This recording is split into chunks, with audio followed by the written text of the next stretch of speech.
Price the Lord, hallelujah. പ്രിയ സഹോദരങ്ങളെ, വിശുദ്ധ യോസേപ്പ് പിതാവിൻ്റെ മധ്യസ്ഥതയിൽ പ്രാർത്ഥിക്കുന്ന എല്ലാ പ്രാർത്ഥനകളും ഒരനുഗ്രഹമായി മാറട്ടെ.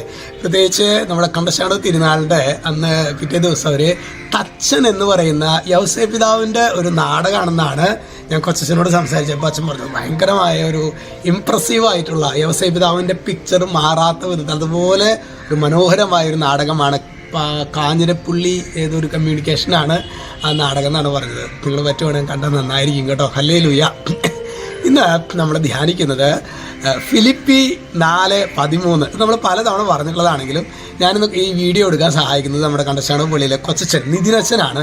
അപ്പോൾ അച്ഛനോട് ചോദിച്ചു, അച്ഛൻ്റെ ജീവിതത്തിൽ അച്ഛൻ ഏറ്റവും കൂടുതൽ സ്ട്രൈക്ക് ചെയ്തിട്ടുള്ളൊരു വചനം പറയാമെന്ന് ചോദിച്ചു. അപ്പോൾ അച്ഛൻ പറഞ്ഞ വചനമാണ് ഫിലിപ്പി 4:13. വചനം എങ്ങനെയാണ്? എന്നെ ശക്തനാക്കുന്നവനിലൂടെ എല്ലാം ചെയ്യാൻ എനിക്ക് സാധിക്കും.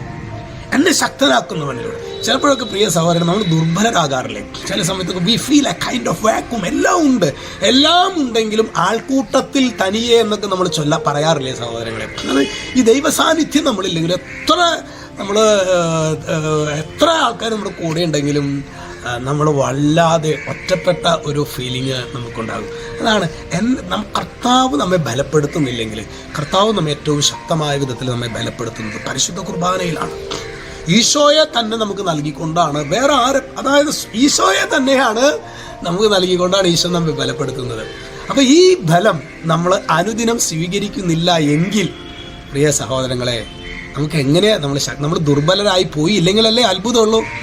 എന്നോട് അനേകർ ഞങ്ങൾ പങ്കുവയ്ക്കുമ്പോഴൊക്കെ എന്താണെന്ന് അറിയില്ല, ഒരു സുഖമില്ല, അല്ലെങ്കിൽ ഒരു ആനന്ദമില്ല, ഒരു സന്തോഷമില്ല എന്നൊക്കെ പറയുമ്പോൾ പരിശുദ്ധ കുർബാനയിലെ സജീവ പങ്കാളിത്തം ഞങ്ങളുടെ ഒരു പ്രത്യേകത. ഡെയിലി പരിശുദ്ധ കുർബാനയിൽ പങ്കെടുത്ത് പ്രാർത്ഥിക്കുന്നവരുടെ ഇടയിൽ പോലും ഒരു യാന്ത്രികത അവർ പോലും അറിയാതെ ഇങ്ങനെ ചോദിച്ചൊക്കെ സംസാരിച്ചൊക്കെ വരുമ്പോൾ പലപ്പോഴും ഈ യാന്ത്രികത ഭയങ്കരമായി നമ്മുടെ ആത്മീയതയെ നശിപ്പിച്ചിട്ടുണ്ട്.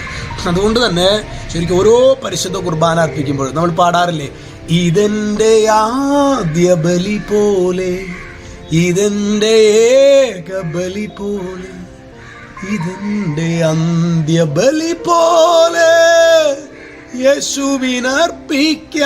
ഇത്തരത്തിൽ ഒരു ബലി അർപ്പിക്കാൻ വേണ്ട കൃപ നമുക്ക് എല്ലാവർക്കും ഉണ്ടാകട്ടെ. നാളെ നമ്മുടെ വ്യാഴാഴ്ച ശുശ്രൂഷയ്ക്ക് പ്രാർത്ഥിച്ചൊരുങ്ങി 9 മണിക്ക് മുമ്പ് തന്നെ വരുമല്ലോ. രക്ഷിതാവായ യേശു ക്രിസ്തുവിന്റെ നാമത്തിൽ ആശീർവദിക്കുന്നു, ഇപ്പോഴും എപ്പോഴും എന്നേക്കും. ആമേൻ.